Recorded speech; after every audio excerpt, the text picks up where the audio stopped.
Victor was one of Haiti's most powerful and wealthy politicians.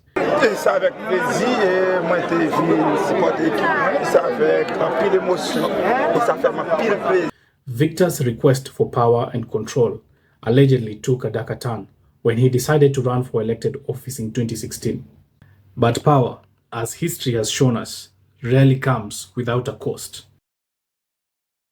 The US Treasury Department has sanctioned a Haitian lawmaker, Profane Victor, who was a member of Haiti's lower house of deputies and who is accused of arming gangs, as well as gang leader Luxon Ilan, who is accused of human rights abuses. But who is Profane Victor, and how did he ascend from being a politician to a figure that is entangled in gang warfare in Haiti?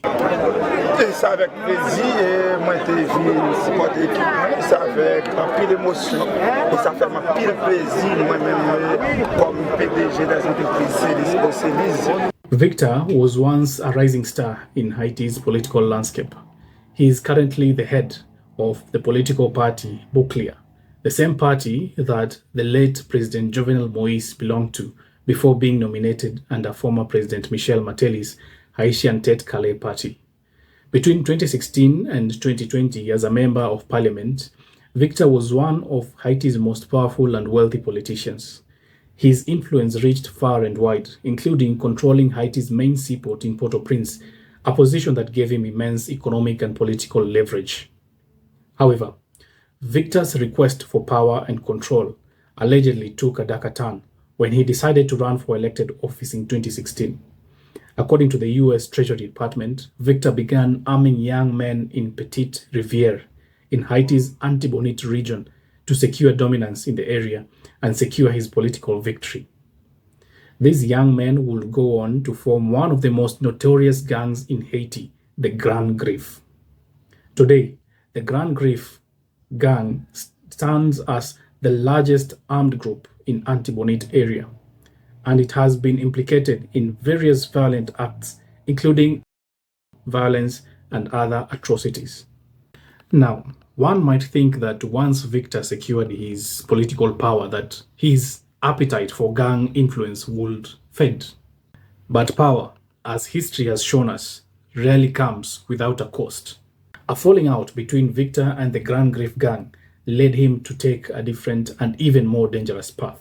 He reportedly began arming rival groups and self-defense organizations within the Antibonite region, intensifying the already dire situation in the region.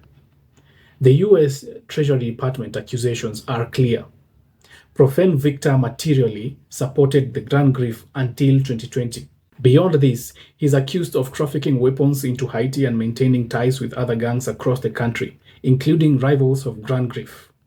It's these actions that have contributed to what the Treasury calls a climate of terror, where the gangs engage in brutal violence, each fighting for control, while the residents of Haiti's rice basket, the Antibonite area, bear the brunt of this unrelenting cruelty. So what is the bigger picture here? Profane Victor's story is not just about one man's corruption or ambition. It is emblematic of a much larger problem. A system where politics, power, and violence are deeply intertwined. His actions and those of others like him are part of what has created a cycle of instability in Haiti. Politicians arming gangs to maintain control, gangs terrorizing communities for dominance, and ordinary Haitians left to live in fear with no end in sight. The sanctions imposed by the US Treasury Department mark a significant step in holding figures like Victor accountable. But the question remains, will this be enough to curb the spiraling violence and corruption in Haiti, or is it merely a drop in the ocean of a systemic failure? What's clear is that the battle for Haiti's future is far from over, and figures like Profane Victor, once a man of political power, now a symbol of corruption and violence, stand at the center of the struggle. The Victor Profane story gives an overview of what is happening in Haiti. All these gangs, and we always speak about them here, about over 200 gangs exist in Haiti. All these gangs perform almost similar things, atrocities against the people of Haiti. They are terrorizing residents, taking tolls and taxes where they want, and just making people to live in fear. Over 500,000 people have been internally displaced in Haiti. Over 700,000 people have left the country. A lot of people are really in pain and others have been maimed. About 3,600 people have lost their life just this year. That is the sad statistic of what is happening in Haiti. And when politics gets intertwined in violence, it leads to a society that is cracked. And that is why the Haitian National Police and the MSS forces led by Kenya are in the nation of Haiti. Ladies and gentlemen, at the last General Assembly, I announced Kenya's readiness to lead a multinational security support mission to Haiti at the Haitian government's request. Following the Security Council's authorization under Resolution 2699, Kenya has deployed 382 specially trained police officers to Haiti. I appeal to all member states to stand in solidarity with the people of Haiti by providing necessary support, either directly to MSS contributing countries or through the UN Trust Fund. I must emphasize, however, that Kenya will deploy the additional contingent towards attaining the target of all the 2,500 police officers by January next year. The progress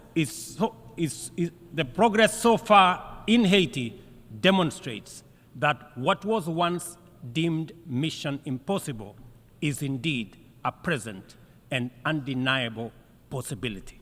Trying to restore order in the country of Haiti, to make sure that Haitians have dignity, to make sure that one can be born in Haiti and make a future of living and staying in Haiti and making a living and fending for his family without being involved in gang violence, without having to meet people who are asking for their money, or without that fear of getting kidnapped so that they can pay ransom to a different party just so that they can have money to run their gangs. That is the sad situation that many Haitians are facing, and that is why we say that Haiti cannot wait. Haiti needs intervention, and intervention should be done as soon as possible so that the Haitian nationals can have a reprieve and live as peaceful as any other person in any other place across the world.